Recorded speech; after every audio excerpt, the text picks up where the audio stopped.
Hola a todos, bienvenidos nuevamente a otra edición, a otra masterclass del Festival Dadario Guitar Plus. Esta es una presentación de Dadario. Le damos la bienvenida al maestro MIKA Kane. MIKA Kane es originario de Hawái. Nos va a entregar una clase que se llama Conociendo el diapasón en el ukelele. Recuerden que si bien este es una clase de Zoom, no van a poder encender la cámara o el micrófono, pero sí van a poder enviar sus preguntas al maestro Mika con el botón de preguntas y respuestas. Las mismas van a ser respondidas al final de la clase o cuando el maestro lo considere conveniente. Para mejorar tu experiencia, recomendamos usar auriculares. Recuerden también que hoy vamos a tener al final de esta jornada un espacio llamado Herramientas Creativas, donde vamos a tener importantes sorteos, importantes premios. Pueden chequear nuestras páginas para las próximas clases que vienen en el día de mañana. También después de la de Mika hay otra clase de corbata, de Arde la Sangre, junto con el Tano Luciano, ambos cuerdas de Arde la Sangre, y después va a estar el espacio de herramientas creativas donde se harán esos sorteos. Déjenme presentar brevemente un poquitito de lo que es la biografía del maestro MIKA Kane. Él es originario, como les decía, de Hawái, nació y se crió en Maui, tomó su primer ukelele a la edad de 13 años y no lo ha dejado de tocar desde ese momento. Su primer CD, titulado Old Soul, se lanzó en el año 2016 y abarca varias épocas musicales desde la década de 1920 hasta la actualidad. Con un oído agudo, un don para la precisión, Mika ha combinado hábilmente su estudio de la teoría de la música clásica y varios prodigios del ukelele, todo en un solo CD. Aunque Mika toca una amplia variedad de música, su enfoque se centra en tocar música antigua y jazz, pero con una influencia clásica. Sin más preámbulos, con ustedes, ladies and gentlemen, MIKA Kane.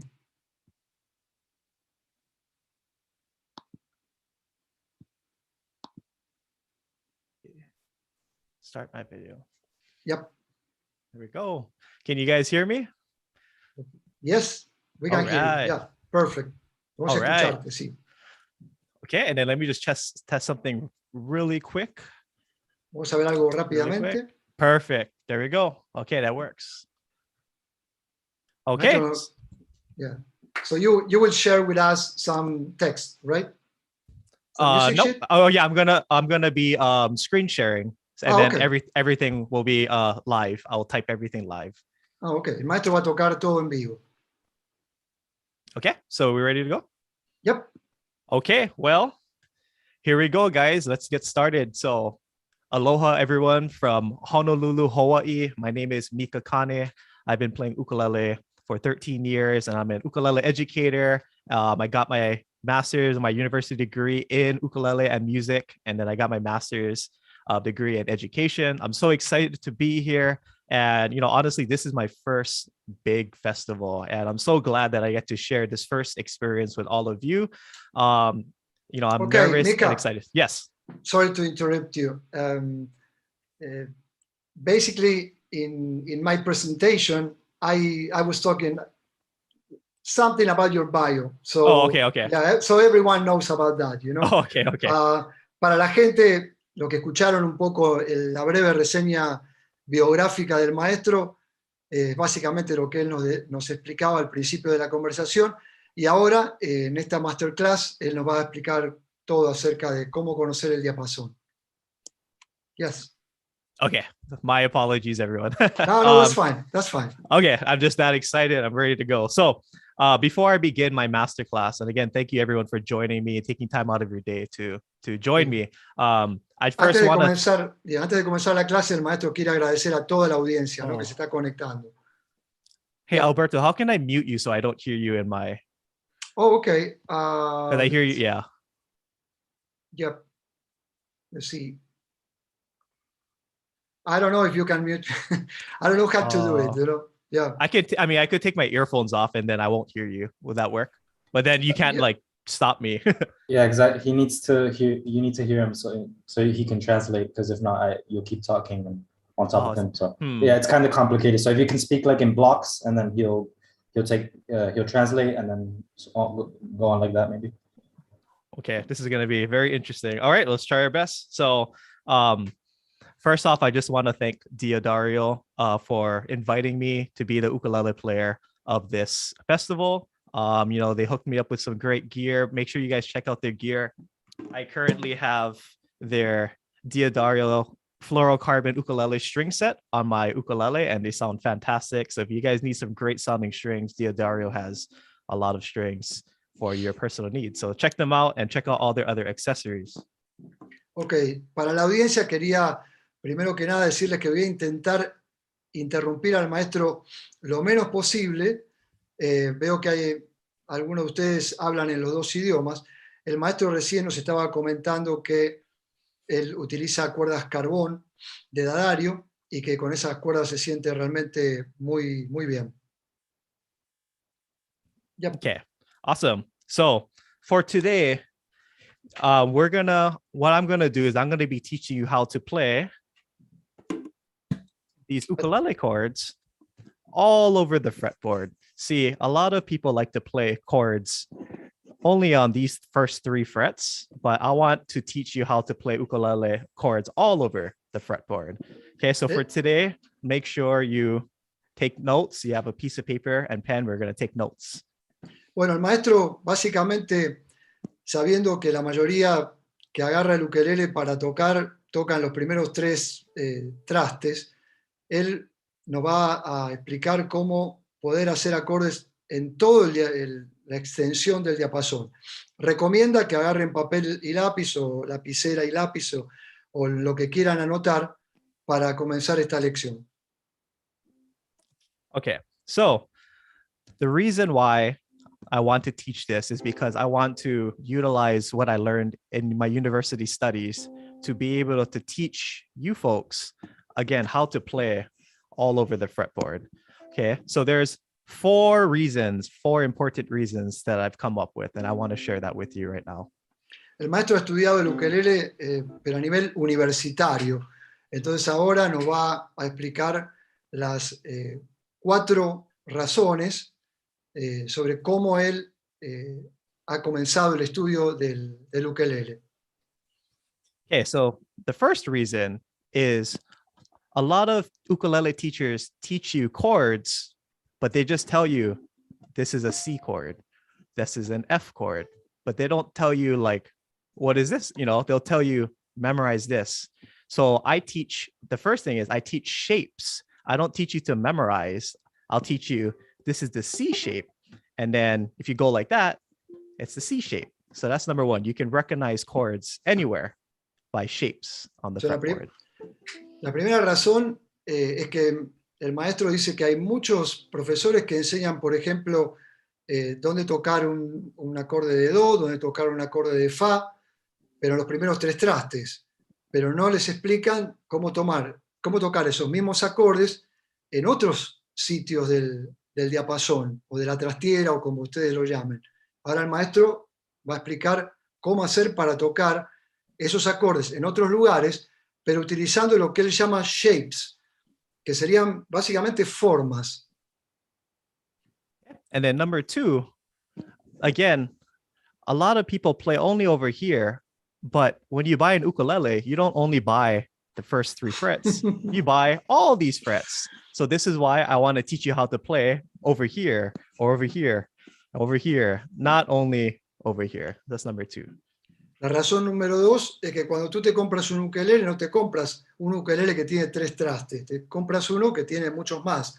Entonces, la razón número 2 es cómo vas a poder aprovechar ese instrumento sacándole lo mejor que puedes. Okay, number 3, everyone knows this is the C chord. Todos saben que ese es el do. This is the C chord. However, what if I told you there is more than one way to show or to play the C chord? What about this way? Or what about this way? Or this way? Okay, so if I teach you about shapes, this is one shape, this is one shape, this is a shape, then you can play more than if every time you play a C, you can play this C or this C, and it's all the same. En el primer acorde que tocó el maestro es un do. Simplemente con un dedo puedes tocar el acorde do rasgueando en todas las cuerdas, pero de pronto, si utilizas diferentes formas en el diapasón, vas a encontrar un do también, pero en distintos sitios con distintas formas. Yeah.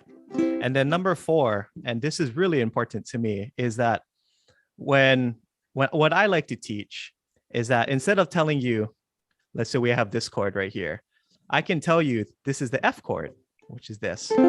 This is an F chord. Instead of me, the teacher, telling you, memorize this is F, I'm going to teach you how for you to figure out that this is F. That way you know and you're confident that you're playing the right chord. Y esta cuarta razón es que, por ejemplo, si te enseñaron a tocar el acorde de Fa, el maestro nos va a enseñar no cómo solamente memorizar dónde poner los dedos del acorde Fa en los primeros trastes, sino que con otros formatos nos va a enseñar a encontrarlo en otras partes del diapasón. Okay, Eso es lo que nos va a enseñar. Perdón. Yep. I want everyone to grab their pen and paper, or we're going to take notes, okay? So this is very important. Sí. Agarren papel y lápiz o lapicera y papel. Okay, so the first thing that I want to teach is what we call the chromatic scale. The chromatic scale is basically all of the notes that exist in Western music, or music in America, music in Europe. It's just all the notes that exist. Esta escala, que es la escala cromática, es la escala tal vez más usada en la música occidental, y de esto se trata. So when we think of all of the notes in music, we think of what we call the musical alphabet. And the musical alphabet is this. We're going to type A, B, C, D, E, F, G. Those are all of the letters that you'll find in Western music. La música popular o la música, por decirlo, occidental, vamos a encontrar estas letras para identificar a cada uno de las notas o cada uno de los acordes. Okay, so because we have 12 notes, we only have 1, 2, 3, 4, 5, 6, 7.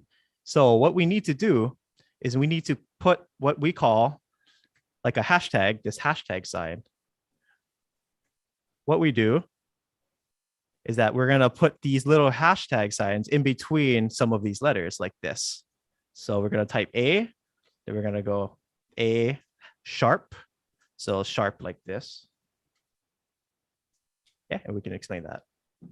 Sí, si de repente vamos a identificar con el alfabeto las notas, en español serían la, si, do, re, mi, fa, sol, son 7 notas, pero en realidad hay 12 notas en total. Para poder encontrar las otras notas vamos a utilizar este signo, que es el signo, lo que llama el maestro hashtag, o nosotros decimos también el sostenido, o el sharp en inglés. Hashtag sharp, yeah.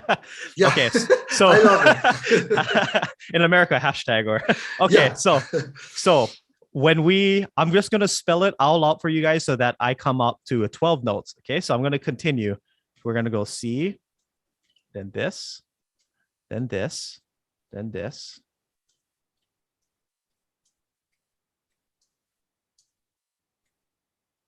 And then you see how these letters, it goes A, B, C, D, E, F, G. After G,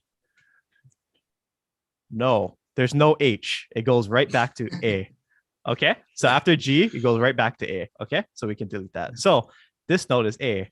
So if we count 1, 2, 3, 4, 5, 6, 7, 8, 9, 10, 11, 12. There's your 12 notes. So, vamos a contar las notas y vamos a ver que de A a Sol sostenido o de La a Do sostenido tenemos 12 notas. Si agregamos una más, que va a ser obviamente la octava, vamos a encontrar el otro La. So as you can see,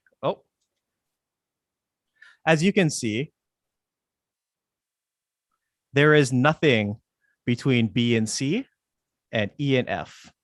But you see how there's this between the A and the B, between this and this. No. And no. Everywhere else has it. Ustedes van a ver que entre Si y Do no hay un sostenido. Al igual que entre Mi y Fa tampoco hay un sostenido. O sea, no existe Si sostenido ni existe Mi sostenido. Okay, so this is important. When we count up, as in A, B, C, when we go up, we use sharp. So sharp or this, spelling up. Ok, si queremos ir a subir la nota, a que suene más arriba o más aguda, vamos a utilizar un sostenido. O sharp, le dice el maestro. So now, the other way of spelling it, this is one way. Now, the second way is we go backwards. So we'll start with A again. Now we'll go back to G, F, E, D, C, B, and A. Again, 12 notes total. But this time, instead of going up, we go down. And we don't use this. We use this, what we call a flat, which is like a lowercase b in English. Okay. Y en este caso, cuando queremos ir, en vez de hacia arriba, hacia abajo, vamos a utilizar lo que llamamos nosotros en español una nota bemol o flat en inglés. Down básicamente se traduce hacia abajo, ¿no? Entonces, a diferencia del primer punto, que cuando vamos hacia arriba usamos sostenido, cuando vamos hacia abajo vamos a utilizar bemoles. Okay, so let's do the same exact thing. Remember, between this two and between this two, there isn't anything. So instead of putting the sharp in between the letters, now we put this flat in between the letters. So a flat, there we go, G flat, nothing here, E flat, D flat, nothing, B flat, A flat. So if we count, we got 1, 2, 3, 4, 5, 6, 7, 8, 9, 10, 11, 12. Oh, my bad. 12. En este caso, cuando vamos hacia abajo, volvemos a tener 12 notas. En este caso, las notas a las cuales vamos a poder tocar en bemol son La, Sol, Si, Re y Si otra vez. Perdón, y Si. Perdón, repito otra vez, sería La, Sol, Mi, Re y Si. Okay, so you guys must be wondering, Mika, why are you teaching this? This is not what I signed up for. I don't care about this. This is too much for me. Well, this is going to be your best friend, I promise. And I'll show you why this is going to be so helpful for you as an ukulele player for the rest of your life. Ok. Algunos me dirán, Mika, yo no me apunté a esta clase para que me enseñes esto es muy básico, pero Mika les aconseja que esto es una parte muy importante y que los va a ayudar por el resto de sus vidas. Okay. So make sure you guys have this written down. I'm going to go ahead and delete this so that it's not taking up too much space. So basically you want to have this written down right here. This is like your cheat sheet.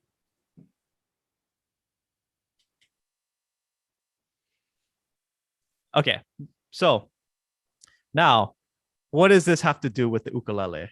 Okay, well, on the ukulele, let's see, let's switch camera or let's stop screen share.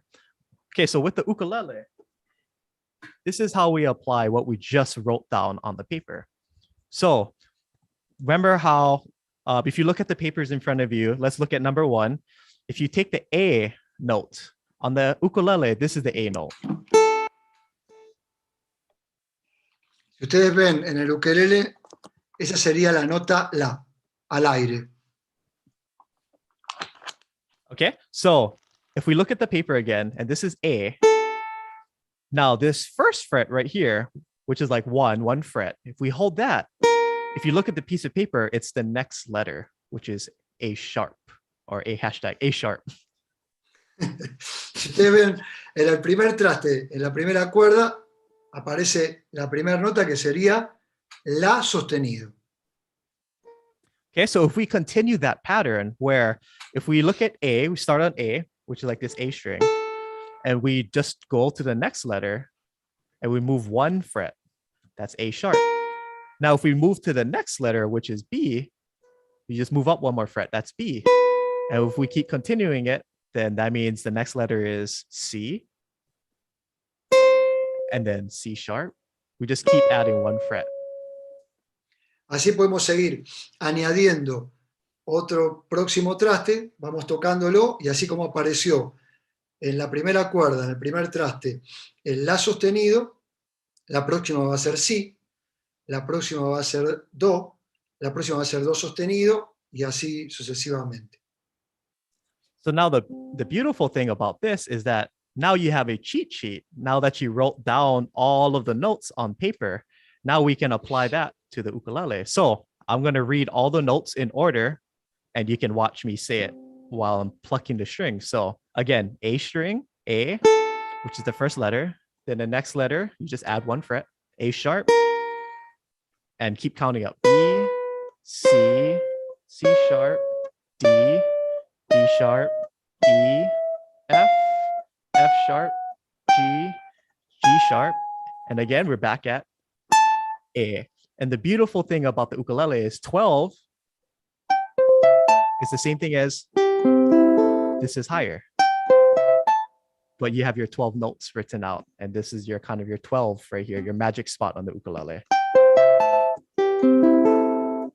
Básicamente el maestro lo que hizo fue tocar la primera cuerda, partiendo de la cuerda al aire, que es La, todas las notas, las 12 notas que escribió en ese papel, para las notas sostenidas, y la fue llevando hasta el traste 12, donde encontró nuevamente ese La al aire, pero siendo una octava de ese La. O sea, un La más agudo que el La que tocó inicialmente al aire. Ahí aparecen todas las notas. Sería La, Si, Do, Do sostenido, Re, Re sostenido, Mi, Fa, Fa sostenido, Sol, Sol sostenido, La. Okay, so that's number 1. Remember, if we're going up, and what I mean by up is up the fretboard closer to the sound hole. Now, if we move down the fretboard, we move away from the sound hole. So again, if we start from 12, because I already showed if we count from A at the beginning and we count all the way up, once you hit 12, that's the 12 notes, we start back at A. So now, if we do number 2, which is the flats, we go backwards. Now we read number 2. So we'll start on A, then we move back 1. That's A flat, or the small B, A flat. Then this is G, G flat, and so on. And if you do it all the way, you end up back at A again. Y ahora lo que hizo fue justamente lo que escribió en el punto número 2, encontrando todos los bemoles, partiendo del traste 12 o de la octava, y desde allí fue subiendo. El maestro al principio decía, Cuando queremos ir tocando notas más agudas, partimos desde el primer traste, yendo hacia abajo, hacia el agujero de sintonía. Cuando queremos encontrar notas más graves, partimos desde ese traste 12 hacia el clavijero. Y ahí tenemos, yendo hacia el clavijero, todas las notas que escribimos en bemol, comenzando por la bemol, y así sucesivamente hasta llegar al la más grave en este caso. Okay, so I'm going to go back to my screen, and now let me write what I just showed you. So let me take this off. So 1 fret on the ukulele is equal to 2 letters. What do I mean by this? You take this letter, this is what, uno, and then dos, or 1 and 2.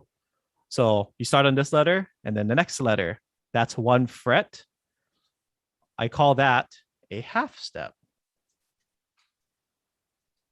Equals 1 fret, which equals 2 letters. So it's like you start on A, then you go to A sharp. Si ahora, por ejemplo, queremos pasar desde el la al la sostenido, el maestro llama half step, que sería como medio paso. Literalmente esa es la traducción. Al hacer medio paso estamos moviendo solamente nuestro dedo de un traste hacia el otro. O sea, nos estamos moviendo solamente un traste, o lo que llamamos medio paso, y en ese medio paso que hacemos encontramos 2 notas, o 2 letras, en este caso la y la sostenido. Por ejemplo, podemos encontrar en ese medio paso la bemol, sol sostenido, re bemol, y así sucesivamente. So when I say half step, whether I'm going a half step up, so this is a half step. You start on A, go to the next letter right next to it. Or if you're on a computer, it's like you're highlighting 1 letter, 2 letters, which is this 2 letters right here. Or it's just the letter right next to it. Now, if we go down, it's the same thing. 1, 2, which is this is my example right here. If we do this example, we start on this note, 1, 2, and that's a half step. And one more time, right here, 1, 2. Again, that's a half step. En los ejemplos que mostraba recién el maestro en el papel o en el screen, digamos, en la pantalla, nos mostraba cómo poder encontrar ese half step o medio paso en esas partes de la escala. Por ejemplo, mencionaba, la y la sostenido, o por ejemplo, sol bemol con fa. Ahí tenemos, y en otros ejemplos que él dio, ahí encontramos ejemplos de medio paso, o movernos simplemente un espacio en el diapasón. That's fine. Básicamente es moverse la nota siguiente, o el mover de un traste hacia el otro, ¿no? Solamente con un solo movimiento, o lo que el maestro llama medio paso. Okay. So that's what I wanted to introduce, because I'm going to bring it up in about 10 minutes, why this is so important. All of this right here will be your best friend in ukulele. This is going to allow you to figure out almost any chord on the ukulele. Como en unos 10 minutos el maestro nos va a mostrar por qué esto que acaba de explicar va a transformarse en vuestro mejor amigo. Así que ahora nos va a mostrar acordes y toda su enseñanza basado en estas premisas. So again, a half step for the ukulele is the distance between, let's say, this fret to the next fret. So just you add 1, just like that. So if you look at your sheet, your paper in front of you, again, A, if you start on A, if you add 1 fret, then you move to the next letter, or 2 letters, is A sharp. let's say we start here. This is the D note. If we want to move down a half step, then you just move back one fret. And if you look at your letters, D, C sharp. Interesante. El maestro nos mostró en el último ejemplo cómo se movía de re a do sostenido. Y se está moviendo hacia arriba, pero se está moviendo de re a do sostenido. Re, do sostenido. Perdón, ahí. Re, do sostenido. Okay. So now let's begin the fun stuff. Okay, Mika, how do you incorporate this on the ukulele? So let's get started. Sí, ¿cómo incorpora Mika esto en el ukelele? Empecemos. Okay, so in ukulele, we have 3 main basic shapes. I want you to start thinking of chords as shapes, not as memorizing chords. Okay, so we have the major chord shapes, the minor chord shapes, and I'll be right, and then the dominant chord shapes. Estos son los formatos, digamos, estas son las formas, ¿no? Los 3 principales simples formatos serían el mayor, el menor y el dominante. O sea, acordes o formatos de acordes mayores, formatos de acordes menores y formatos de acordes dominantes.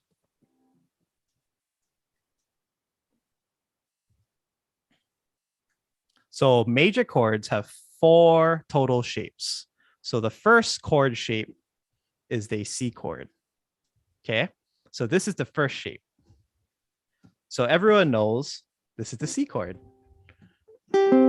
which is your ring finger 3rd fret. El acorde de do. Okay, so now everyone look at your piece of paper in front of you. Let's go to number 1 and find where C is. So you see A sharp, B, C. Find the C. So, vamos a encontrar dónde está el acorde de do mayor, en este caso. So let me just screen share this one more time. So remember when I told you 1 fret on the ukulele equals a half step, and this is a half step. So if you're looking at your paper, if we're starting on that C chord right there, now if we add 1 fret to all of the strings, then the next chord will be this. So what do I mean by that? So this is C. So we have this open 0, 0, 0, 3. 0 is open string. 0, 0, 0, 3. So now, Sí, si tocamos, queremos tocar el acorde de do, vamos a tener que tocar en el ukelele las cuerdas al aire, que serían la cuarta, la tercera, la segunda, y en la primera vamos a tener que presionar en la primera cuerda, en el tercer traste, y tocando 0, 0, 0, y en la primera cuerda, en el tercer traste, ahí encontramos el acorde de do mayor. Okay, so like what I was saying earlier, if this is the C note and we move up a half step like this, then you go C, then the next letter is C sharp. Now we are playing the C chord. Now, if we want to move this chord, all we have to do is do this. We add 1. So instead of going 0, 0, 0, 3, now we add 1 to everything. So now it's going to be 1, 1, 1, and you move your ring finger up, 4. That is the C sharp chord. Para poder tocar el acorde de sol mayor, si bien vamos a mover en ese tercer traste hacia el próximo, en ese half step o en ese medio paso que decía antes el maestro, vamos a encontrar el do sostenido, pero también vamos a tener que acompañar con el dedo índice, tocando en formato de transporte, las 3 primeras, o digamos la cuerda cuarta, tercera y segunda, y en el cuarto traste vamos a encontrar el acorde, tocando, digamos, el acorde de sol mayor, sostenido. So again, starting on Perdón, this. do mayor sostenido.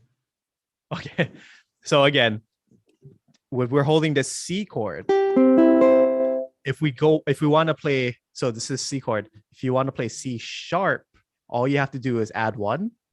But that means these 3 strings, you have to add 1 fret. So instead of going 0, 0, 0, 1, 1, 1, move this 3 to 4. Now, if we look at the next note after C sharp on your paper, you see that D comes next. So again, just add 1. So you move everything up 1. That's the D chord. Así vamos a ir con el transporte, bajamos otro medio paso, vamos a encontrar el acorde de re mayor. Okay, so knowing that, now that you have your list in front of you, all you have to do is follow the list. So why is this important? Well, remember how earlier I was saying this is the F chord. So why is this F? Well, if you look at your list in front of you, you recognize that C shape. This is the C chord, the C shape. When I make this chord, I see that. This. So if I start C, C sharp, you're adding 1, D, D sharp, E, that's your F chord. Cuando comenzamos en do, con las 3 cuerdas al aire y presionando la primera cuerda en el traste tercero, y encontrábamos el acorde de do mayor. Después íbamos a do sostenido, apoyados por el transporte, a re sostenido, a mi, y ahora encontramos a fa mayor. Okay, so again, this is important because let's say you're watching a video and you see an ukulele player play this chord. Instead of being, I don't know what chord that is, all you have to do is look. Hey, I know that shape. That's the C chord, but it's up here. So what you do, you take this C, or you take this, you go all the way back, that's your C, then you add 1, and then you follow your list. C sharp, D, D sharp, E, F, F sharp. Oh, that's the G chord. Same thing. So now you know how to find out what chord that is. Cuando ustedes vean a un músico que está tocando el ukelele y vean el formato que está tocando, en este caso el maestro mencionaba, cuando está tocando el acorde, por ejemplo, de fa, se está dando cuenta que básicamente es el formato que utilizó originalmente para tocar el do, pero transportado a ese sitio del diapasón donde encontró fa, donde encontró también sol, y así, con ese mismo formato va encontrando las distintas tonalidades, los distintos acordes. Okay, so that is the C shape. Again, this is the C shape. So no matter where you're playing, all over the fretboard, even if I'm playing all the way up here, it's still the C shape. So all you have to do is reset and count. C sharp, D, all the way until you get there, and you know what chord that is.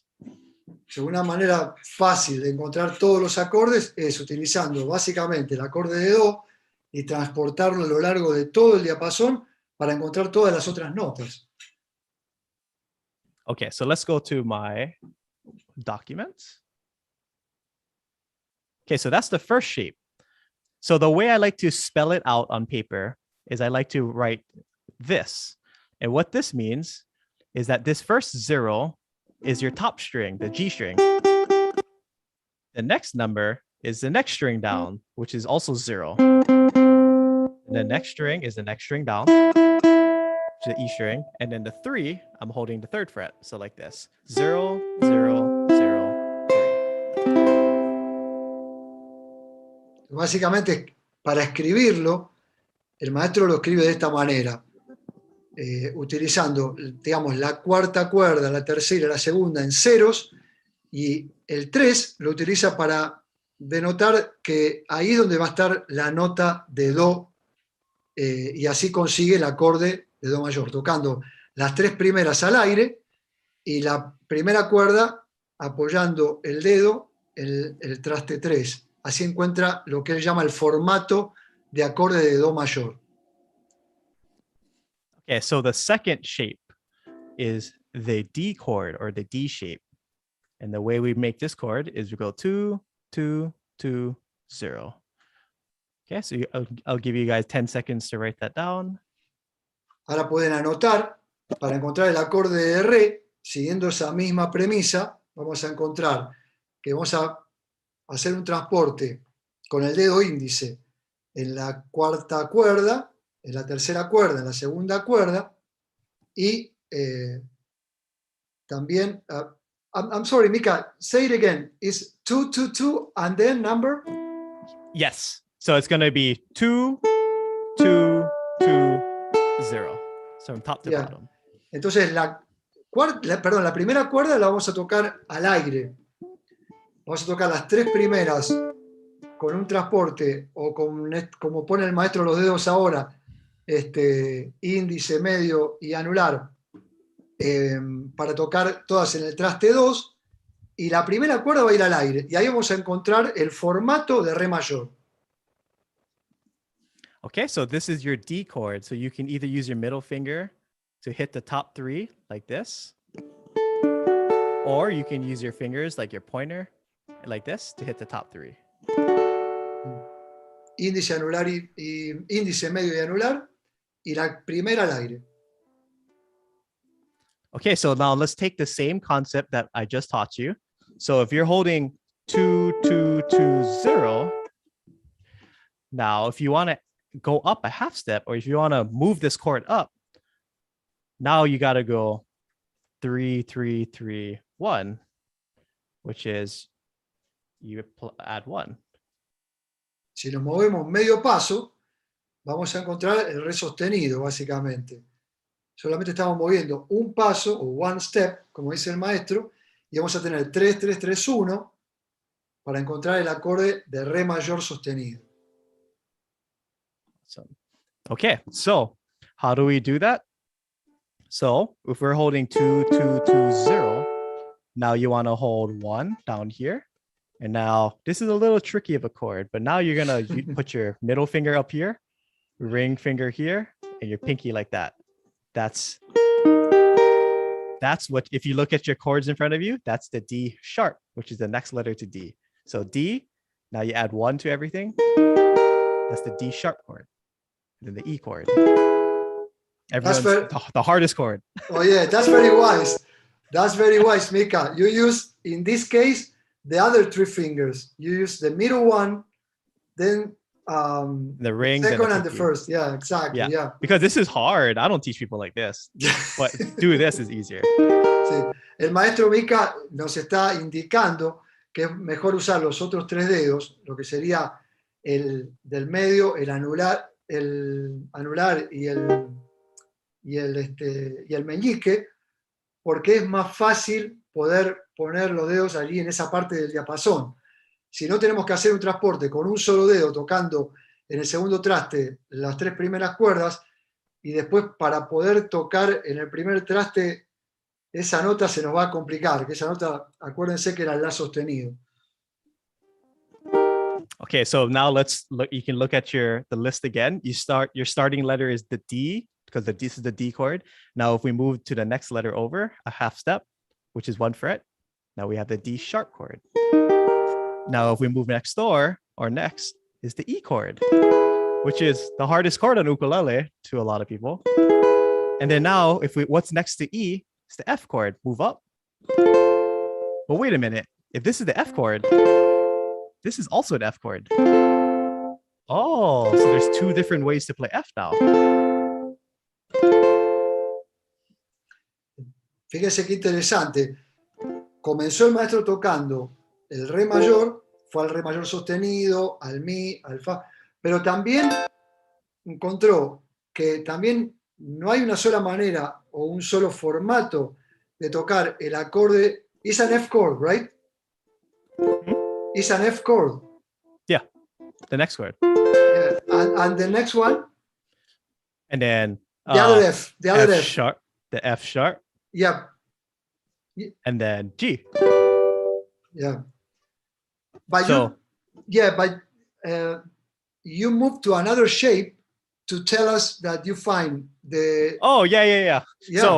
So I'll get there, but everyone knows this is the F chord because look, it's the first three frets. Everyone knows how to play chords on the first three frets.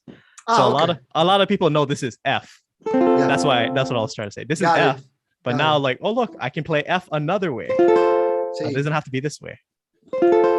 Sí. Básicamente el maestro nos está mostrando cómo tocar Fa con diferentes formatos. El maestro mencionaba que todo el mundo conoce cómo tocar el acorde de Fa en los primeros tres trastes. Y nos mostraba qué interesante que con ese mismo formato que utilizó originalmente para tocar un Re mayor, moviéndose hacia el agujero de sintonía en el diapasón, encontró Fa, pero también ese mismo Fa que encontró en la mitad del diapasón se encuentra en los primeros tres trastes. Mencionó que era como algo básico, ¿no? Okay, so, and it's really, before I move on, so if this is F, right? So we have the D chord, then add one. This is the D sharp, then the E, then the next letter is F. So remember, if we move up, which is closer to the soundboard, you use sharps. So D, D sharp, E, F. If we go down away from the fretboard, we use number 2, which is the flats. So if this is the F chord, we have F, then we go backwards or go down to E. Now this chord is E flat, then Mi bemol. Y después Re. Así como nosotros fuimos moviéndonos, yendo hacia el agujero de sintonía, encontrando los sostenidos, partiendo, digamos, de cualquier nota en el medio del diapasón, yendo hacia el clavijero, vamos encontrando las notas bemoles, que es lo que teníamos anotado aquí en estas notas. So one thing I want to clarify really fast. Okay, so we have D, D sharp, E. But when we go backwards, we go E, E flat, D. So how come it's not, what is the difference between these two? Así como tenemos Re, Re sostenido, Mi, también tenemos Re, Mi bemol, Mi. ¿Cuál es la diferencia entre esos dos? Ah, they're the same thing. Que son las mismas notas. It's called an enharmonic note. But it's the same thing. This D sharp right here is the same thing as this E flat. Just different way of spelling it. One goes up, one goes down. Sí, una va hacia arriba, otra va hacia abajo, pero son las mismas notas. Okay. So it's funny because Alberto beat me to it when he was asking me, Mika, what about that F chord? How do you know? Well, guess what the next shape is? It's the F shape. Woohoo! So we have 2, 0, 1, 0. And I'll explain it real fast. Aquí encontramos el acorde de Fa mayor tocando 2010. O sea, el segundo traste en la cuarta cuerda, la nota que sigue va a ser una cuerda al aire, que es la tercera cuerda al aire, en el traste 1 en la segunda cuerda, la siguiente nota, y la primera cuerda al aire. Ahí encontramos el acorde de Fa mayor. Okay, so now you're gonna go again, start reading the numbers. So 2 on the top string, 1, 2, then 0, then 1, then 0. So that's your F chord. So this is a shape. This is one of the 4 shapes. Ese es uno de los formatos del acorde de Fa mayor. Okay, so now if we want to move this shape up like a half step, so Now go to your letters, or let's say number 1, find F. What is right next to F? It's the F sharp. So now to move this chord up, we have to bar it like this. And then we make the F shape again. So your middle finger here, bar, middle finger, and then ring finger on top. That is the F sharp chord. F, then we're going to bar to move everything up. F sharp. Aquí el maestro nos muestra cómo movernos de fa mayor a fa sostenido. Otro formato distinto. Es un formato donde partimos del fa mayor y valiéndonos del transporte, movemos medio paso y encontramos el fa sostenido. Okay, so now what's the next letter after F sharp? Well, we have the G chord. And then we have G sharp. Así encontramos sol, sol sostenido y así sucesivamente. And then again, if we keep going up, so this is F, F sharp, G, G sharp, A. Now, if we go backwards, you go to number 2. So A flat, G, G flat, F. Últimamente lo que acaba de mostrar el maestro es partiendo de la, cómo encuentran la bemol, sol, sol bemol, fa y así sucesivamente. So now there's one thing I want to clarify. Mika, so if this is F sharp, and then this is G. Mika, I thought this is G. That is G. But then how come this is G? Well, this is G because this is F, F sharp, G. So why is this G? So, ¿por qué ese es sol?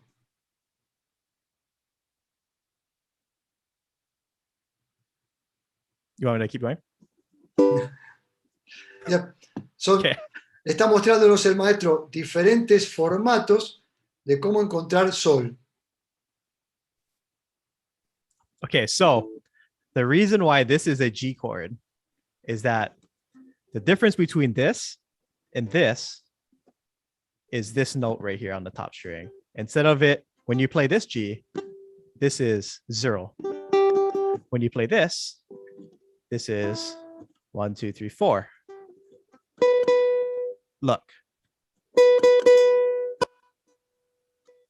Same thing. If you let go, same. It's still a G chord.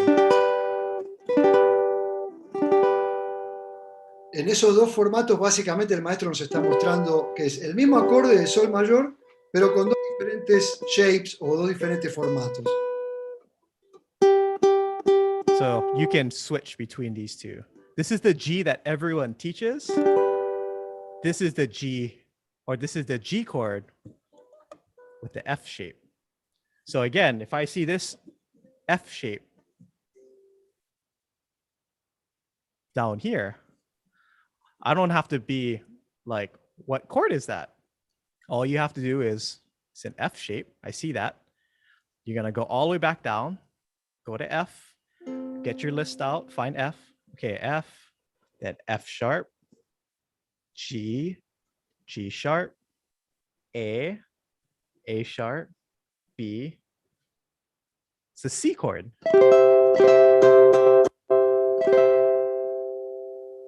De pronto nos ubicamos en ese lugar del diapasón, utilizando ese formato que el maestro originalmente utilizó para encontrar el fa, y fue así moviéndose hacia abajo hasta encontrar el acorde de do mayor. So that means this C is technically this C too. You see how they sound similar? This one's just higher. Esos son los dos acordes de do mayor. El primero, que es el que el maestro comenzó desde el principio de la clase, y este último, con ese formato, lo encontró en otro punto del diapasón. Okay, so That's the F shape. Okay, so now we have one more shape. So, en ese shape o en ese formato de Fa mayor, el maestro encuentra todos los otros formatos. De lo básico, que casi todos los maestros enseñan como lo básico en el ukelele, en los primeros 3 trastes, encontrarán todos los acordes mayores y menores en los primeros 3 trastes. Así también, utilizando ese shape o ese formato de Fa mayor, el maestro va moviéndose a distintos lugares del diapasón, encontrando todas las otras notas. Okay, so the last shape for the major chords is going to be the A chord. Y este sería el último formato, que es el formato de La mayor. 2100, les podría decir. Okay, so the A chord, if you guys don't know it, so 2, 1, 2 on the top string, then 1, 1, 0, 0. That's the A chord. So now, if you want to move it up a half step, if you want to play A sharp, what you do is you can do this. So you bar the whole thing, and then you make the A shape like this, or you can do this. How many of you recognize that chord?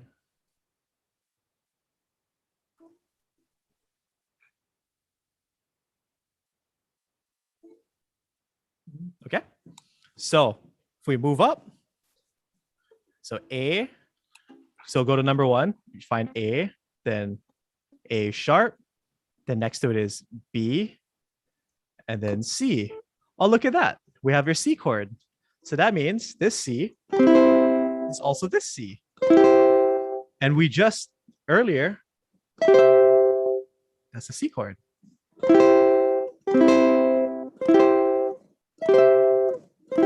Wow, that's 3 different C's that I can play.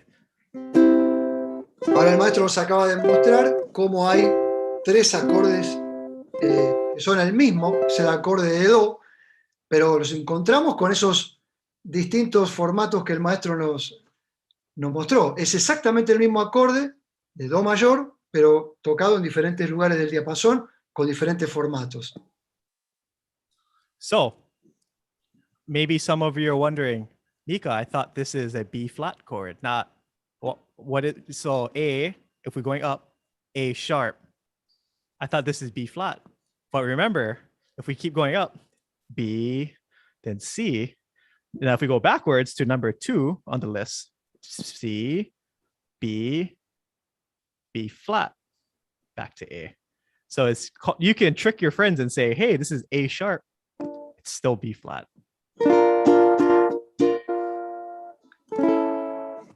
El maestro nos muestra cómo ese acorde de La, tocándolo con ese formato, yendo hacia arriba o hacia el sound hole o al agujero de sintonía, o tocándolo, moviéndonos con ese mismo shape, con ese mismo formato, desde traste 4, por ejemplo, hacia el clavijero, encontramos todos los bemoles. Y siempre va a ser, en ese mismo formato, vamos a encontrar los demás acordes, con el mismo formato.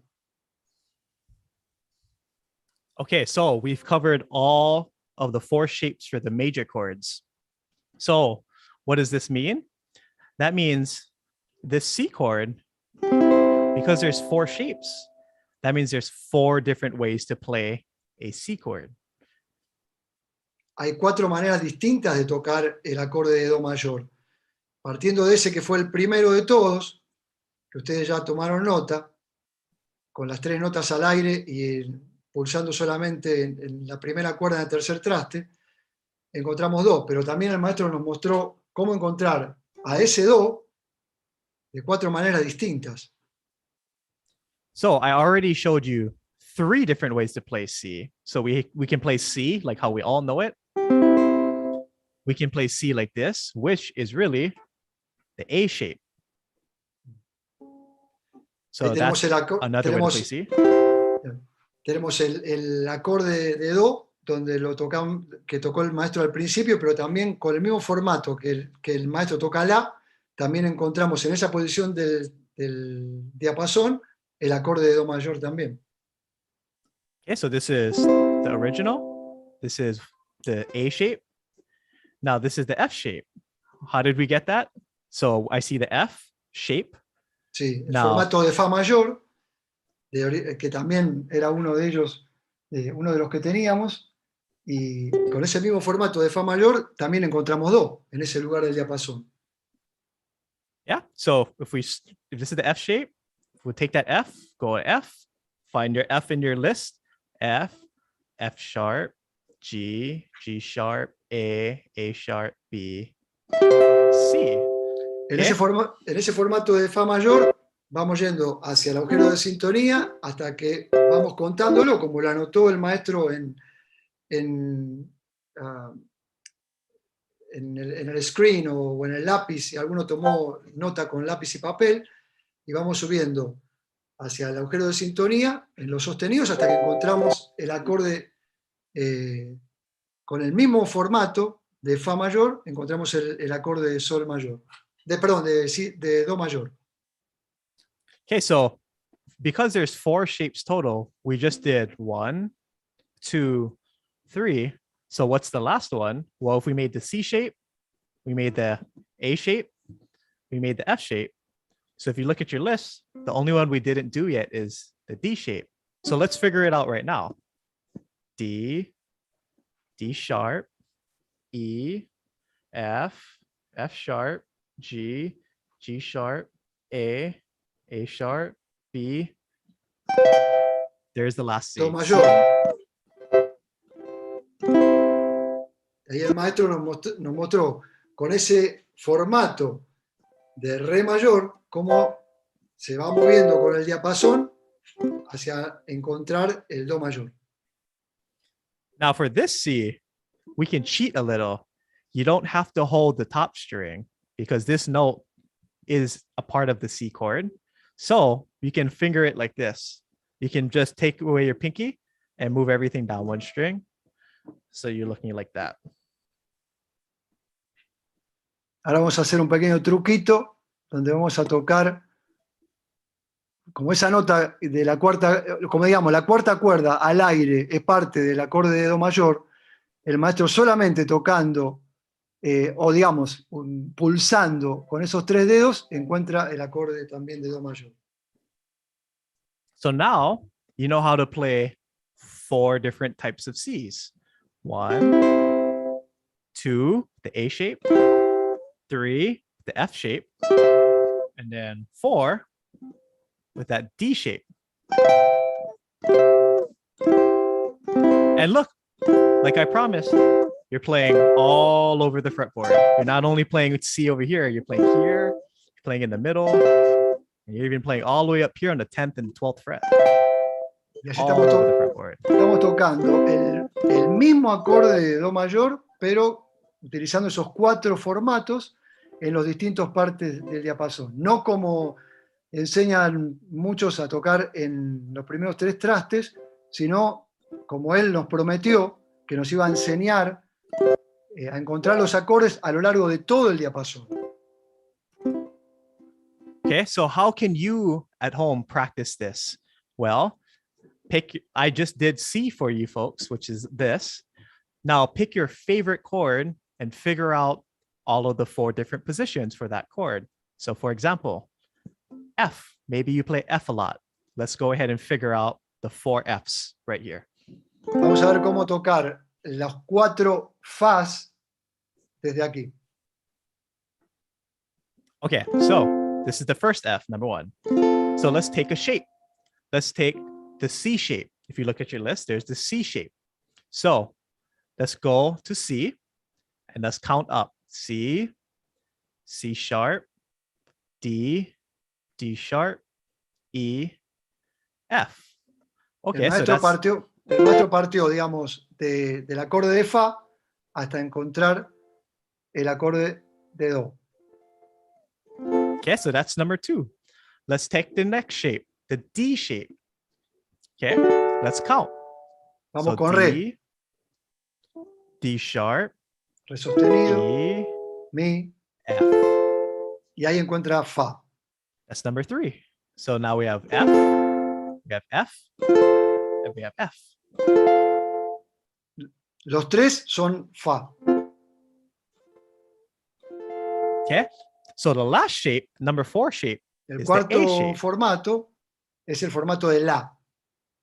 So let's take the A and count again. So A, Partimos de La, A sharp, La sostenido, B, C, C sharp, D, D sharp, E, F. y ahí There you go. apareció Your F Fa chord. mayor. So now we have this F, we have this F, we have this F, and this F. And look, you're playing all over the fretboard again. You're all the way down here. F, F, F, and F. 4 Fas con distintos formatos tocados en distintos lugares del diapasón, que es lo que nos prometió básicamente. So that's how you can practice this. Once a day, pick your favorite chord and figure out all of the different ways you can play that chord using the shapes that I just taught you. Eso es lo que ustedes pueden practicar en sus casas. Con esos 4 formatos que les dio, básicamente van a encontrar todos los acordes en el diapasón.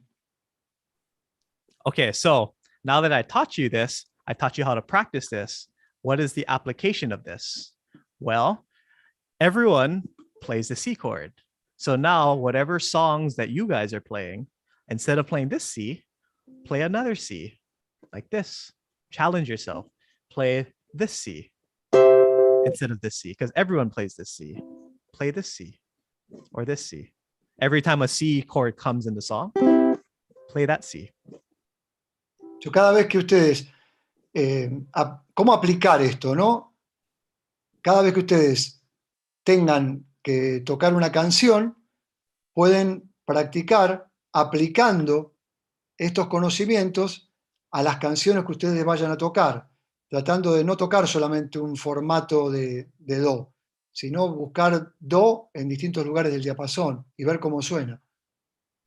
So let me show you an example. One of the most popular ukulele songs across the whole entire world is Brada Is Somewhere Over the Rainbow. So the first chord we start off on is the C chord. Somewhere over the rainbow. Exactly. Yeah. So we start on C, but remember I taught you, well, everyone plays this C, so why not start on this C? It's different. It sounds, it's like you've never heard it before. It sounds fresh because everyone's used to playing this C. Well, play this C. Rather than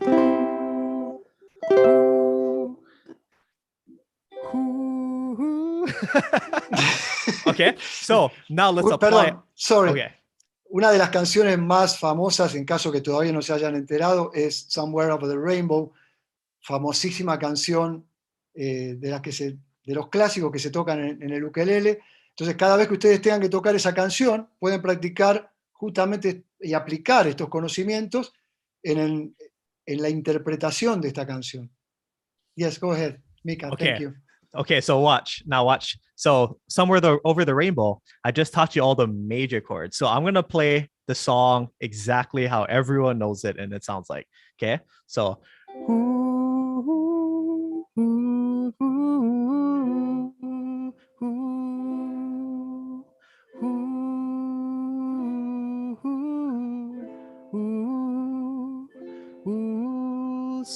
So if you guys noticed, you played the C a lot. You saw me play the F chord a lot. But look, I already showed you all the different ways you can play the F chord. So now I'm going to play it, and I'm not going to play the C and the F chord on over here. Okay, so watch. Ahora el maestro nos va a tocar la canción, pero no con los acordes que se enseñan tradicionalmente esta canción, sino aplicados a la lección que nos acaba de mostrar. Thank you. So.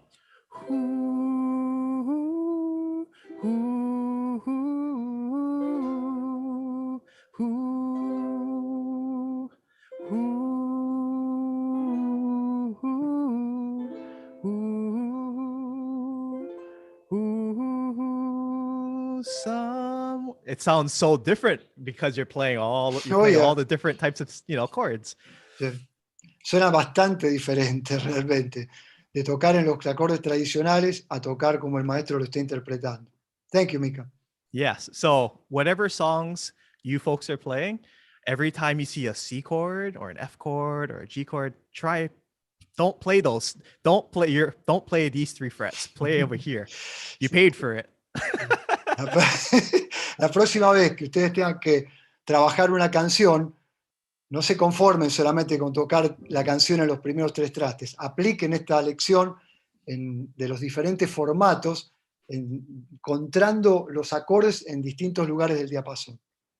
So I'm so sorry that I don't have 3 hours to work with you folks, because I wanted to teach the minor and the other chord shapes, but I just don't have enough time. So hopefully you guys got a lot out of this masterclass with just learning about how to play those major chords, the C chord, the F chord, all over the fretboard. And hopefully you guys can apply it to your ukulele playing. And this is something that you can use for the rest of your life. Desgraciadamente el maestro no tiene todo el tiempo ni 3 horas para explicar los acordes menores y los dominantes, pero de pronto con esa misma base que él nos explicó hoy, podemos encontrar los acordes menores también y los dominantes. Okay, so that, unfortunately, I have to stop my workshop there, but I am open to any questions in the chat or from you folks. I would love to answer any questions. El maestro está abriendo la clase a cualquier pregunta que ustedes quisieran hacer. So the first one that I saw here is what exercises would you recommend to have good fingering and what kind of strumming for the ukulele? Básicamente él está preguntando, Kelly, al maestro, ¿qué ejercicio recomienda para tener una buena digitación, un buen rasgueo en el ukelele?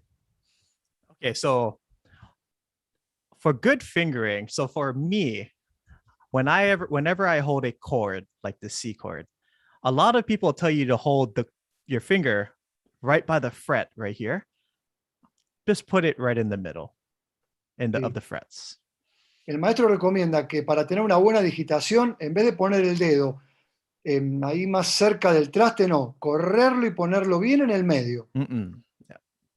So again, even when I'm barring a chord, I don't want to hold it like this where I can see so much of that and you're covering the fret. I like to hold it right in the middle. It's easier to aim for the middle. Sometimes you might overcompensate, you might go over. Ugly. But if you go in the middle, nice sound. Sí, lo mismo para el transporte, Kelly. Si de pronto tienes que hacer un transporte con el dedo índice, trata de ubicarlo en el medio del diapasón. Another thing is, when you're playing a chord, don't kill the chord. Don't smash the string. Play only as hard as you need to. And this is how you know. So you hold the string, you pluck until you hear the sound. Once you hear a clean sound, that's how hard you press. You don't need to, your hand doesn't need to be shaking. If you're holding an F chord, you don't need to press super hard. Otherwise, your hands are going to be sore. So, okay. And that's it. Once you get the sound, that's how hard you press. This will help conserve your hands. Traten de tocar no haciendo temblar los dedos, sino simplemente tratando de encontrar el mejor sonido a medida que vamos presionando. No presionar de más, tampoco hacer cosas locas con los dedos, sino tratar de ir presionando lo suficiente que necesitamos para sacar de allí la mejor nota. And then I think another part of the question was how do you strum? So for the ukulele, you don't strum like if you're a guitar player. Ukulele players strum like an ukulele player. Sí, para hacer el rasgueo, no traten de hacerlo como los guitarristas. El rasgueo en el ukelele es distinto que en la guitarra. So on the ukulele, one common mistake that a lot of people do is that when they strum with their whole arms like this. You don't do that.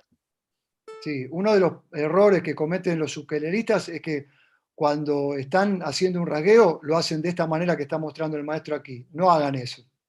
What you want to do, the correct way or the more efficient way, is to move your wrist like this. Not your hand, but your wrist. Sí, una manera más eficiente es, en vez de mover la mano entera, mover la muñeca. So the feeling, when you go wash your hands and you don't have paper towel, you have to shake your hands like this. Same motion, like this, watch. Sí. Cuando ustedes se lavan las manos y no hay papel, tienen que sacudir sus manos. Háganlo de esa manera y esa es la mejor manera también para utilizarlo como técnica de rasgueo del ukelele. Another one is you want your hands to be relaxed. You don't want your hands to be tense like this. You don't want any part of your hand straight. When you relax your hand looks like this. Your hand has to be relaxed. Sí, la mano tiene que estar relajada. No la mano tensa. La mano tiene que estar relajada. Okay, so we're going to strum with our pointer. And what we're going to do is that when we strum down, you're going to be hitting this part of the nail right here. When you go down, okay? When you come up, you use your flesh. So nail, flesh, nail, flesh, nail, flesh. Cuando van a hacer el rasgueo, utilicen de la uña, desde la mitad de la uña. Y cuando van hacia abajo, cuando van hacia arriba, utilicen la parte, digamos, de las primeras falanges, la parte de la carne. Lo que él dice flesh sería, digamos, la primera falange del dedo cuando van hacia arriba. One more thing is that, again, relax. You don't want your hand to be straight like this. You don't want your other fingers to be straight like this. You want your hand to be relaxed. So loose, make it really loose, not straight, but loose. Sí, dejen los dedos sueltos, los dedos relajados, sueltos. Suave.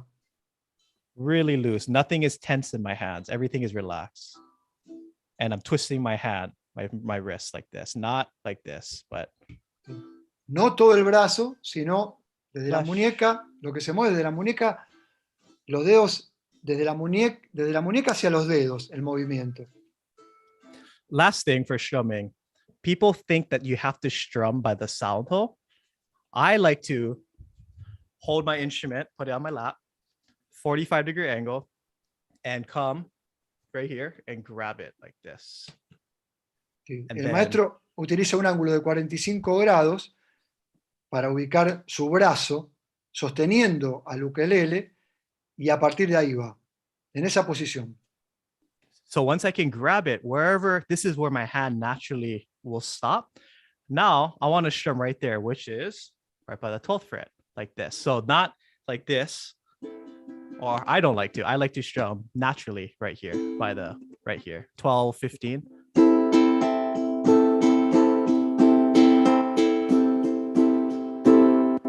Mucha gente tiene la costumbre de tocar el ukelele rasgueándolo en el agujero de sintonía, pero de pronto el maestro aconseja que en esa posición, en 45 grados, los brazos, en el mejor de los casos, se van a ubicar entre el traste 12 y el 15.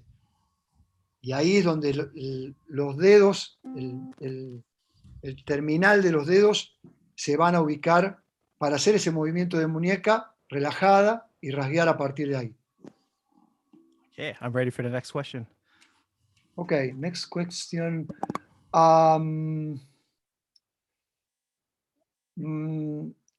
First, I will read it in Spanish. Okay. Maestro, ¿podría recordar la afinación de cada cuerda al aire? So, Mika, can you remind us your tuning? My tuning for the ukulele? Yeah, and the ukulele, yeah. Oh, by the way, el maestro está utilizando un ukelele tenor. So, maestro, the ukulele, the tenor, is exactly the same tuning like the concert one, right? Yes. Yeah, okay. So the soprano, concert, and tenor, they're all the standard. My dog has fleece, G, C, E, A. So G, C, E, A. Yeah. And there is some arguments that the tenor ukulele should be tuned a whole step down. So like it should be tuned F, B flat, D, G. But I'm not going to get into that. So standard tuning for tenor. Sí, also, sería, high G. Sí, ahí el maestro al final nos mostró el sol alto, ¿no? Básicamente ese sol es el que comienza cuando empieza a tocar hacia abajo, sol, do, mi, la. O sea, las 4 cuerdas al aire son sol, do, mi, la. I'm learning how to play. the low G, which is like the bottom four strings of a guitar. Yeah, and it's a tenor too. This is a tenor too. But that tenor is a tenor low G. Yes, so high G, low G. Yeah, tenemos dos clases de tenores. Very important, Mika. Yes. Very important, yeah. So, en el mismo ukelele podemos encontrar, de acuerdo a las cuerdas, que por cierto en Dadario tenemos encordados para ambos, lo que llamamos high G o low G, o sería el sol alto o el sol bajo. En una palabra, que en la primera cuerda vamos a encontrar este sol, que va a ser un sol con el que el maestro tocó toda la clase, pero en el otro ukelele que nos mostró, que ahora lo apoyó allí sobre el cuadro, también nos mostró otro ukelele que también es tenor, pero que sería en un sol bajo, no en un sol alto, donde ahí toda esta clase, digamos que no tendría sentido, porque teníamos que encontrar a lo mejor un sol, o no presionar esa cuerda. Por cierto, esa creo que va a ser una pregunta mía para el maestro. Mika, yes, you open my mind to another question. So the shapes that you teach us today, you thought today, make sense for the high G. But no, it makes sense for all the shapes. Makes sense for low Gs. Yep, low G too. Even for the low Gs too. Yep. But you don't mute or whatever the low G, right? So you play it again. I play the low G. You play it anyway. Yeah. And, so it goes both ways. Yeah. Okay, el maestro me dice que en este caso yo estoy equivocado. Tanto en el sol alto como en el sol bajo, toda la lección de hoy tiene coherencia, no hay ningún problema. Así que no se inquieten. Let me go ahead and prove it right now. So I plugged in my low G, so now. Ahora el maestro nos va a mostrar cómo sonarían esos formatos tocando con el ukelele en sol bajo. Can you hear my ukulele? Yep. Okay, cool. So C shape. So let's play all the C chords. C, C, C, C. Beautiful. Let's play the F shape or the F chord.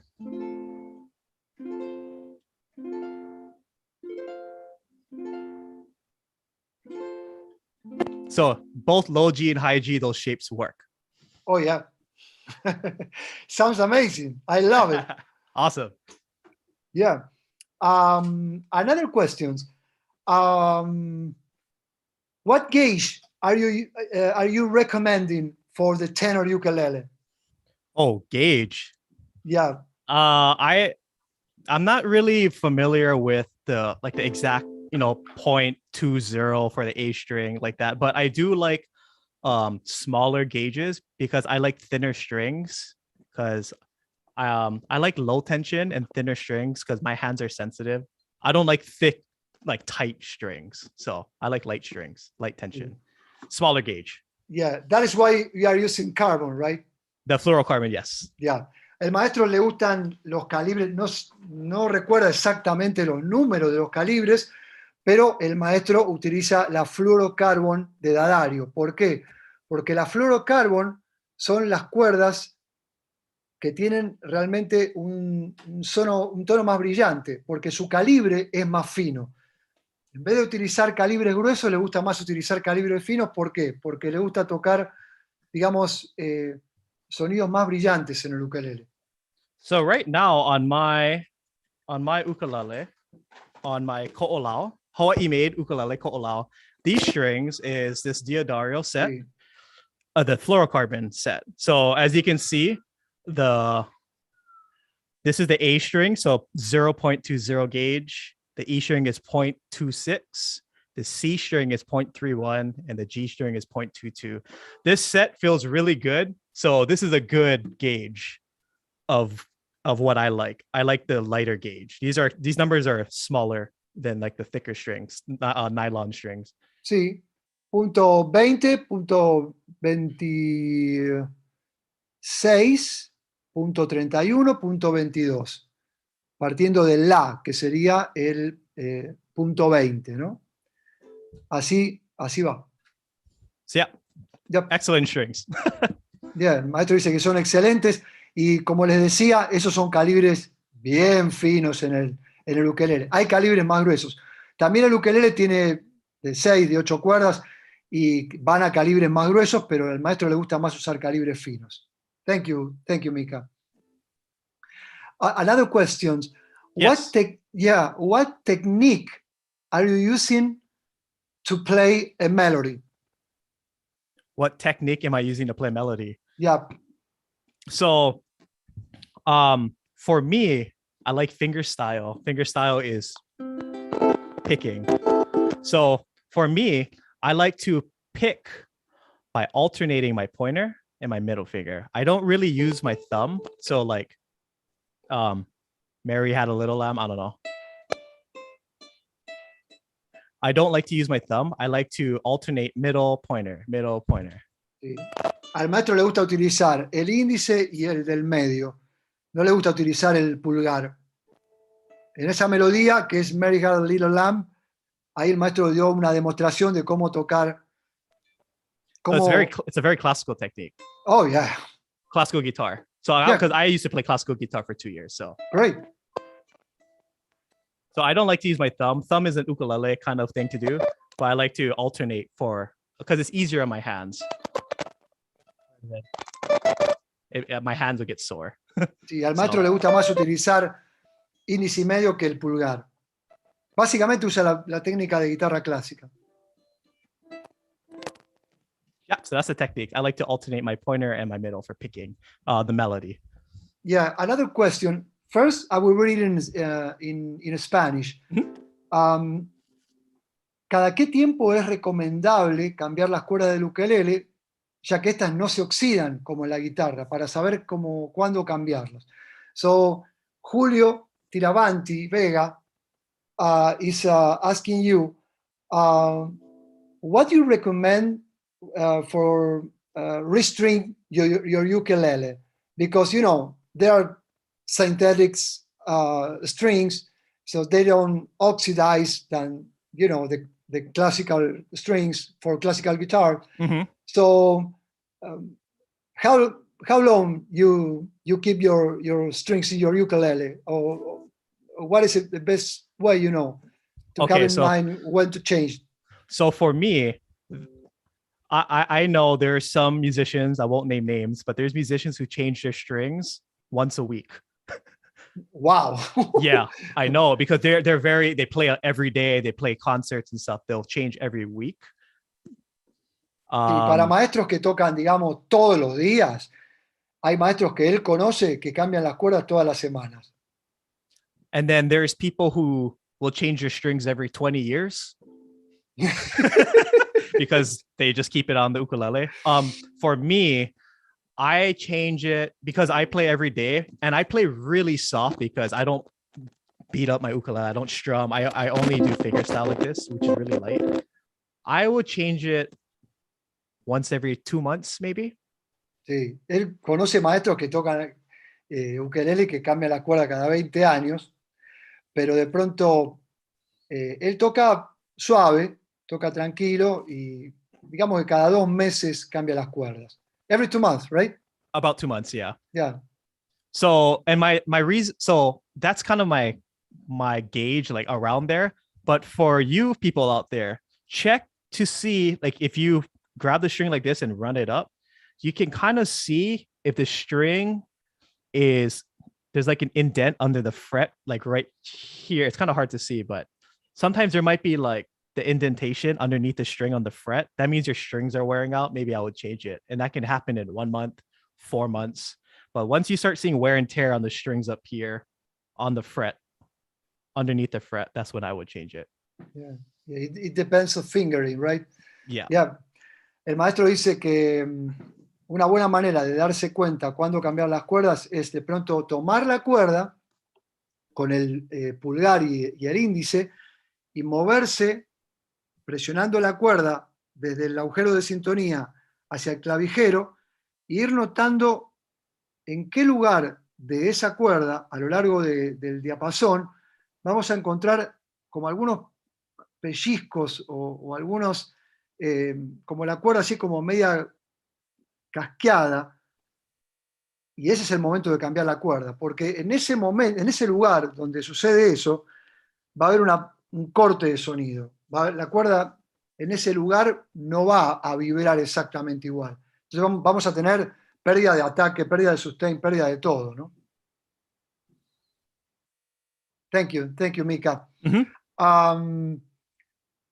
Another question, first in Spanish. Well, one of the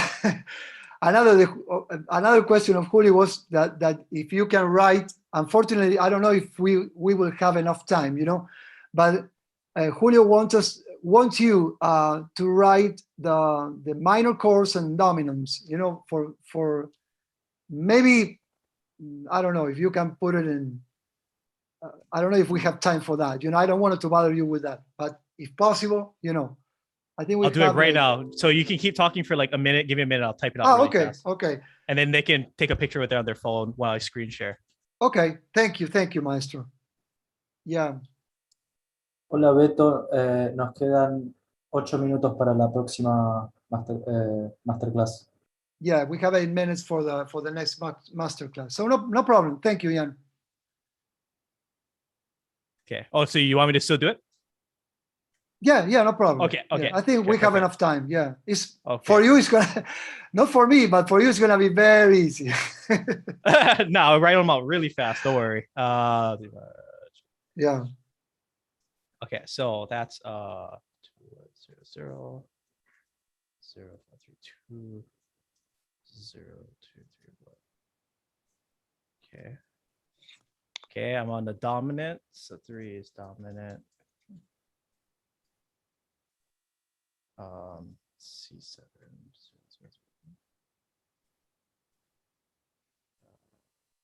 A7 0 1 0 0.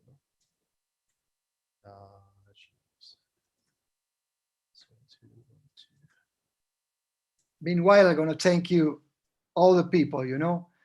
Quiero agradecerles a todos los que están conectados aquí. Realmente es un placer esta clase con el maestro y la verdad que agradezco muchísimo a todos los que estuvieron aquí conectados y pendientes, a todas las preguntas, las inquietudes. Esto va a quedar en YouTube. Si ustedes visitan en el YouTube Dadario Latinoamérica, ahí van a poder ver la clase completa del maestro y también estos shapes, también para acordes menores y acordes dominantes. La próxima clase que viene es la clase de corbata, corbalán de Ar de la Sangre, junto con Luciano Farelli, y después va a venir herramientas donde vamos a hablar también acerca de las cuerdas de ukelele. Así que estén atentos porque también va a haber sorteos. Todavía esta jornada no ha terminado, así que estén atentos a la jugada. Se van a lanzar 3 premios al final y para los que estén conectados y registrados. Okay, I'm just about done. Okay.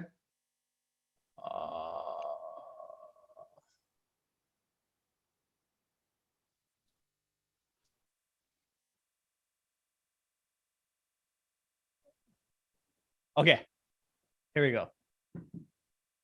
So for any of you who wants to take a picture on your phone or take a screenshot, these are the shapes that I didn't get to go over today. I'm so sorry for bringing it up and then not following through. I wish I had 4 hours to give a workshop, but hopefully you guys get a lot out of the major chords and you can work these out on your own time. Wow, thank you so much. Thank you so much, Mika. El maestro dice que disculpen que no hubo tiempo durante esa hora y media para poder cubrir también acordes menores y dominantes, pero bueno, aquí los tienen. Tomen cuenta ahí del 2000, 2100 y de todos los demás. Yo estoy intentando formas de recordarlos y poder encontrarlos en el diapasón. Mika, thank you so much. So I don't know if you wanted to say goodbye to everyone and you wanted to share with us your websites, your Yes, Instagram, I'll do that right whatever. now. Yeah. Right now. Wait, let me type it out too. Don't worry, take your time because you have 4 minutes, no problem. Okay, cool, awesome. Instagram is I don't even know what my Instagram name is. Okay, it is. Okay.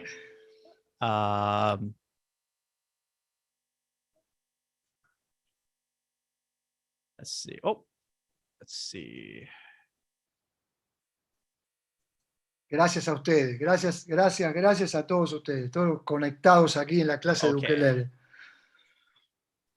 All right, so here is my website where you can check me out, mikakane.com. And then here's my Instagram, Mika Kane Music. If you guys want to give me a follow. Ok, banda, tome nota, el tremendo maestro Mika Kane nos ha enseñado hoy aquí cómo dilucidar las 4 maneras de encontrar los mismos acordes en distintos lugares solamente utilizando el mismo formato. Espectacular la clase. Mika, thank you so much. God bless you. I hope to see you soon. And I don't know if we have time for one more question, but one more question, and then I just want to throw this out one more time. If you guys really want to help me, support me, it's so expensive to live in Hawaii.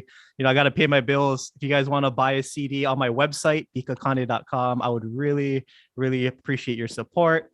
It's a great stuff. It's a digital download, but this is what it looks like. But if you guys want to buy a CD of mine, you guys would be awesome. Thank you. Yeah, that's great. That's great. So, as I mentioned during your presentation, you are covering classic stuff from the early 20s last century until today, right? Yeah, I mean, I have 10 songs and it pretty much spans almost like 100 years of music. Kind of, it tries to showcase a lot of different stuff that you wouldn't expect to hear on a ukulele, and it's solo. There's no bass, no guitar, a second ukulele. It's just me and the instrument on the CD. Wow. So, en este CD van a encontrar interpretaciones del maestro Mika cubriendo 100 años de historia en el ukelele, y van a encontrar ukelele solo tocando el maestro, y un segundo ukelele lo está tocando el maestro también. Okay. Thank you so much, Mika. No, thank you guys. I mean, maybe this will be my last message to everyone, but I want to thank Diodario again, Richard, Alberto, all you guys for being there, reaching out to me, helping me out, letting me try out some Diodario products. They're amazing products. Please check them out, all of you guys. Thank you, Mika. It's a pleasure to have you in our family, and come with us for whatever you need. Thank you so much. Absolutely. God bless Thank you so much for a beautiful first experience for me. Thank you, guys. Yeah. Thank you. Awesome experience. God bless you. Bye-bye. Okay.